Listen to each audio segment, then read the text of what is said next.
광주 전남권이었습니다. 밤사이 광주 전남에서 코로나19 확진자 17명이 더 나왔습니다. 광주 교도소 수용자들의 확진이 계속되고 있고 기존 확진자의 가족 확진도 이어졌습니다. 취재기자 연결합니다. 김호 기자, 광주 교도소 관련 확진자가 또 나왔다고요? 네, 그렇습니다. 광주에서는 밤사이 10명이 추가 확진됐는데 이 가운데 4명이 광주교도소 수용자들입니다. 앞서 어제 오후까지 광주교도소 수용자 4명이 확진된 상태였는데 이들의 접촉자들입니다. 이로써 광주교도소 관련 누적 확진자는 교도관 3명을 포함해 현재까지 15명으로 늘었습니다.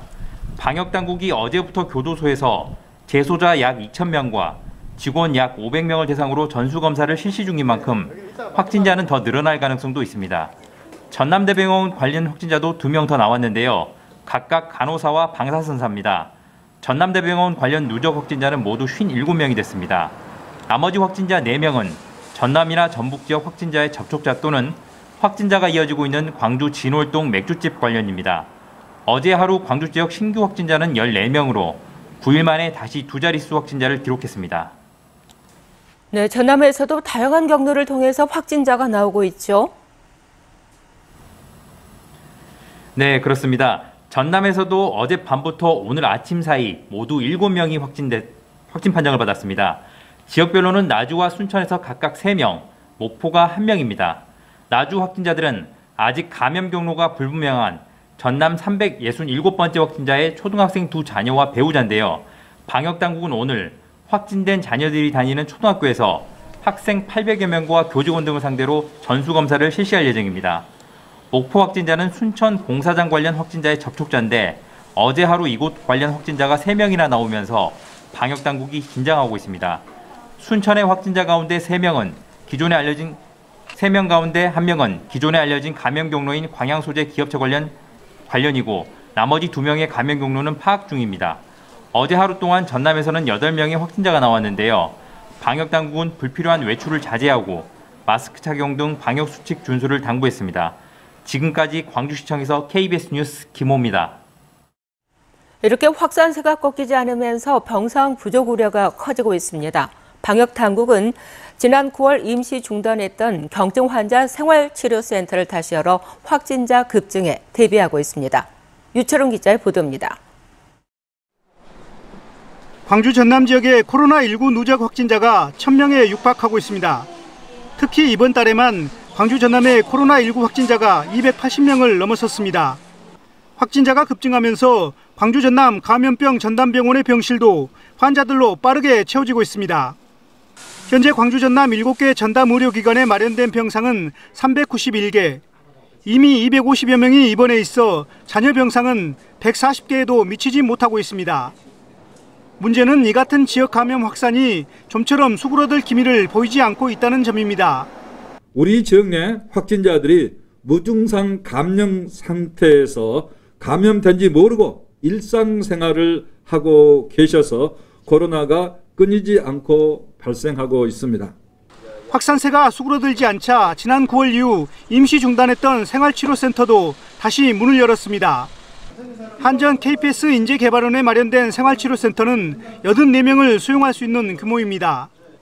이곳에서는 지난 8월과 9월에도 경증 환자 35명이 치료를 받았습니다.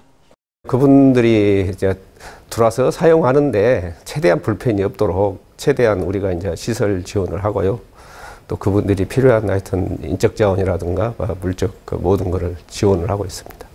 광주 전남 방역당국은 무증상자나 경증 환자는 생활치료센터에서 치료할 계획입니다. 또 확진자가 더 증가할 것으로 보고 광주 전남 지역에 생활치료센터를 추가로 지정해 줄 것을 정부에 건의했습니다. KBS 뉴스 유초롱입니다. 어제 오후 포스코 광양제철소에서 폭발 사고가 발생해 작업자 3명이 숨졌습니다. 산소 배관을 점검하던 도중에 폭발이 발생한 것으로 추정되는데 오늘 합동 감식이 진행될 예정입니다. 양창희 기자가 취재했습니다. 포스코 광양제철소에서 짙은 연기가 뿜어져 나옵니다. 먼 거리에서도 연기는 선명하게 보입니다. 어제 오후 4시쯤 광양제철소에서 폭발 사고가 발생했습니다. 목격자들은 사고 당시 폭발음도 들렸다고 말합니다. 펑펑 큰 소리가 들려가지고 보니까 연기가 나오더라고요. 내가 내지 1구 물고기같이는 안 가요. 정말 시커먼 연기가 많이 나오죠. 폭발이 일어난 일고로 근처 배관에는 포스코 직원 1명과 협력업체 직원 2명 등 작업자 3명이 있었습니다. 이 가운데 2명은 심정지 상태로 발견돼 병원으로 옮겨졌지만 숨졌습니다. 나머지 1명도 소방당국의 수색 끝에 발견됐지만 숨진 상태였습니다. 제철소 측은 배관 설비를 점검하던 도중 산소가 새면서 사고가 난 것으로 보고 있습니다. 소방당국도 산소 밸브를 열다가 폭발이 발생한 것으로 추정 중입니다. 포스코 광양제철소에서는 지난해 12월에도 폭발이 발생해 5명이 크고 작은 부상을 당하는 등 사고가 끊이지 않고 있습니다. 광양경찰서는 오늘 국립과학수사연구원 등과 합동감식을 벌여 정확한 사고 원인을 조사할 계획입니다. 여수고용노동지청도 산업안전보건법 위반 여부 등을 조사하고 있습니다.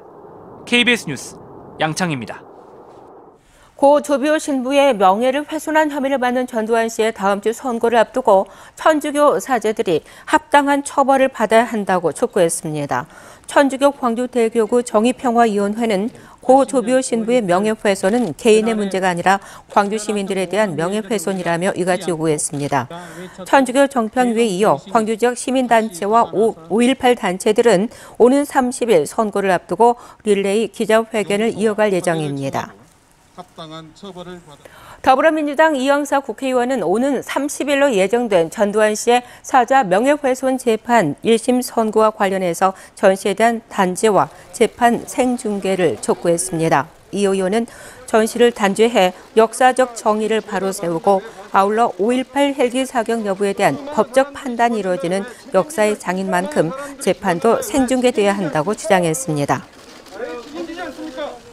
기아자동차 노동조합이 오늘부터 부분 파업에 들어갑니다. 기아차 노조는 어제까지 사측과 교섭을 벌였지만 중요 쟁점에 대해 이견이 커 오늘부터 사흘 동안 주간 근무자와 야간 근무자가 각각 4시간씩 하루 총 8시간 파업에 들어간다고 밝혔습니다.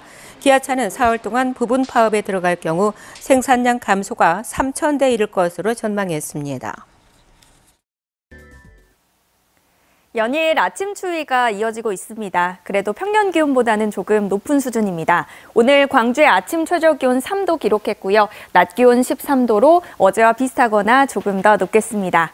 내일과 모레 아침 기온은 오늘보다는 조금 높겠지만 그래도 비슷하겠고요. 추위는 모레 낮부터 점차 심해지겠습니다. 북서쪽에서 찬 공기가 내려오면서 낮 기온 10도에 머물겠고요. 찬바람 때문에 체감 온도는 8도대까지 떨어지겠습니다. 오늘도 고기압의 영향을 받아 대체로 파란 하늘이 드러나겠습니다.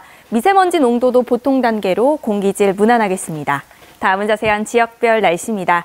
현재 기온 화순이 2도, 광주 6도 가리키고 있고요. 낮 기온은 13도 안팎으로 어제보다 1, 2도가량 높겠습니다. 여수와 구례 14도, 보성 13도가 예상됩니다. 목포의 낮 최고 기온 12도, 강진과 장흥 14도, 해남 13도까지 오르겠고요. 신안을 비롯한 그 외 도서 지역도 13도가 예상됩니다. 바다의 물결은 전해상에서 비교적 잔잔하겠습니다. 모레 낮부터 찬바람이 불기 시작해서 주말 동안에 기온이 큰 폭으로 떨어지겠습니다. 날씨였습니다. 어린이 보호구역에서 일가족을 화물차로 치어 사망사고를 낸 운전자가 검찰에 송치됐습니다. 광주 북부경찰서는 어린이 보호구역에서 2살 배기를 숨지게 하는 등 4명의 사상자를 낸 혐의로 구속된 운전자 54살 A씨를 검찰에 송치했다고 밝혔습니다. A씨는 지난 17일 오전 광주시 북구 남동의 스쿨존 내 횡단보도에서 유모차를 끌던 30대 여성 등 일가족을 차로 치어 2살 여아를 숨지게 한 혐의를 받고 있습니다. 순천 아랫장의 코로나19 확산을 예방하기 위해서 오는 27일 열릴 5일장을 한시적으로 닫기로 했습니다. 이번 휴장에는 아랫장 상인들만이 아니라 노점상도 동참할 예정입니다. 광주은행이 145개 전 영업점에서 한겨울 쉼터를 운영합니다. 광주은행은 시도민들이 한파와 폭설 등을 피할 수 있도록 내년 2월 말까지 영업점에 쉼터를 마련했다면서 영업점 운영 시간에 이용 가능하고 코로나19 사회적 거리두기 수칙을 철저히 준수해 운영한다고 밝혔습니다. 광주은행은 영업점에서 휴대용 핫팩과 KF94 마스크도 무료로 제공할 예정입니다. 광주와 전남 지역에서 출산과 육아 등을 이유로 직장을 그만둔 이른바 경력 단절 여성이 줄어든 것으로 나타났습니다. 통계청이 발표한 자료를 보면 올 상반기 기준 광주의 경력 단절 여성 수는 모두 4만 9천여 명으로 지난해 같은 기간보다 8.6% 줄었고 경력 단절 여성이 기혼 여성에서 차지하는 비중도 3.3%로 1.1%포인트 줄었습니다. 전남의 경력 단절 여성 수는 4만 4천여 명으로 지난해보다 14% 감소했습니다.